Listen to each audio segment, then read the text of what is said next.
This is the Auburn Game Day recap presented by Alabama Power. I'm Matt Scalici here with Wes Sinor. Wes, the quarterback's obviously a huge point of discussion coming out of this game. We knew it was an open race coming into today. Do we know anything more after this game against Georgia about what Auburn's solution is going to be at quarterback going forward? I don't think so. I mean, Gus Malzahn pretty much left the competition open going into this next week. You look at Jeremy Johnson's play. Obviously, Sean White was banged up, and he said he wasn't 100%, but that he was good enough to play. Jeremy Johnson just kind of put together an inconsistent performance, which is surprising given last week when he goes on the road at Texas A&M. Right. Starts 9 for 9, looks really sharp, looks in control. Today he goes 14 for 22 for 61 yards and an interception. He also took a sack. Sean White was not much better. He comes in the third quarter. Finishes 1 for 5 for 1 yard. He looked hurt, yeah. Yeah, I mean, he was kind of hobbling around out there, and you could tell he wasn't fully healthy for this game. But just pretty bad day passing when you finish with 62 yards.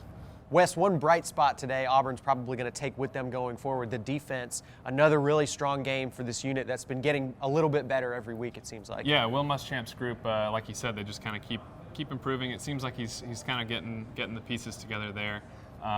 Coming off of a really strong performance in Texas A&M, where they got 3 turnovers.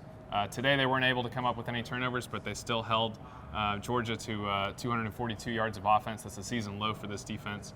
And so, the defense, I feel like they did their job today for Auburn.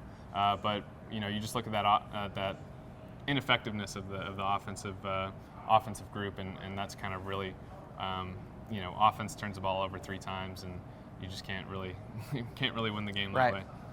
All right, Wes, the one thing everybody's pretty much focused on now, I know they have Idaho next week, which will get Auburn bowl eligible if they win that game, but we heard a lot of talk about the Iron Bowl after this game. Heard it from the coaches and the players. They're focused on it. I mean, this is really their big chance to make this season something positive. Right. What have we seen out of Auburn this year that makes you think maybe Auburn could pull this off? Have we seen anything that would make you think that? Not at this point. I just think Auburn's just been really inconsistent on both sides of the ball. They haven't really played a complete game, I don't think, in terms of just offense, defense, special teams. Outside of the Texas A&M game, that was their best game this season, going on the road against that opponent, playing well offensively, defensively, and with the kicking game. So there's been times where the defenses look good. There's been times where the offenses look good. But there hasn't been enough of it where it's been all complete to make me feel like they really have a shot at upsetting Alabama. And like you said, they play Idaho next week. They'll probably get a win there. I don't think that we'll necessarily learn anything more about Auburn next week that we didn't already know in Week 12. Right. Obviously the Iron Bowl is huge. Auburn's had a disappointing season this year, and so that's turned into the goal. Sure.